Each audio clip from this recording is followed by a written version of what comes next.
வணக்கம். நான் இயற்கை விவசாயிங்க, செஞ்சியிலிருந்து அருண் பாண்டியன். இப்போ நம்ம பார்த்துட்ருக்கிறது இலுப்பைப்பூ சம்பா வயலுங்க. இப்போ தான் கதிர் வர ஆரம்பிச்சிருக்கு. இன்னும் முழுமையாக குலுங்க கதிர் வரலைங்க.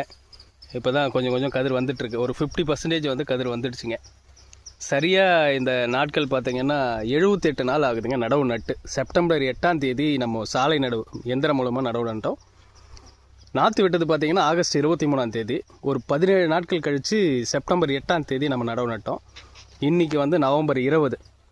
சரியாக பார்த்திங்கன்னா மொத்த நாட்கள் வந்து 85 நாட்கள். நாற்று விட்டதுலேருந்து 85 நாட்கள் ஆகுது. ஒரு 50% கதிர் வந்துடுச்சு. இன்னும் ஒரு 50% கதிர் வந்துடும். இன்னும் ஒரு 4 நாட்களில் கதிர் வந்துடும். ரொம்ப அருமையாக இருக்குங்க.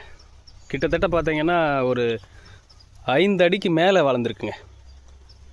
சரியாக என்னம்மா உயரம் இருக்குது. நான் 5.5 5.6 அடி இருக்கேன். 5.6 வந்திருக்கு ஒரு சில இடங்களில். ஒரு சில இடங்களில் சராசரியாக 5 அடிக்கு இருக்குது. நல்ல வளர்ச்சி, நல்ல ஈல்டு கிடைக்கும்னு நம்புகிறோம். நல்லா இருக்குது. கதிர்கள் வாலிபமாக இருக்குது.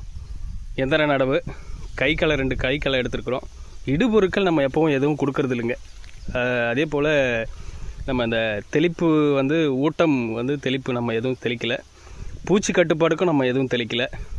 வளர்ச்சி ஊக்கிக்கும் நம்ம எதுவும் தெளிக்கலை. சம்பா சீசனுங்கிறதுனால நம்ம பெரும்பாலும் இந்த இடுபொருட்களை பயிர் வைக்கிறதுக்கு முன்னாடி போடுறதை தவிர நம்ம ஒரு 5-6 ஆண்டுகளில் எதுவும் பயிர் வச்சதுக்கு பிறகு நம்ம எதுவும் தெளிக்கிறது இல்லைங்க, போடுறதும் இல்லை. அந்த நடைமுறைக்கு வந்துட்டோம். ரொம்ப அற்புதமாக இருக்குது. ஏன்னா மண் வளமாகிடுச்சுன்னா நாங்கள் இடுபொருள் கொடுக்குறத நம்ம நிப்பாட்டியே 6 வருஷம் ஆயிடுச்சுங்க. ரொம்ப அருமையாக இருக்குது.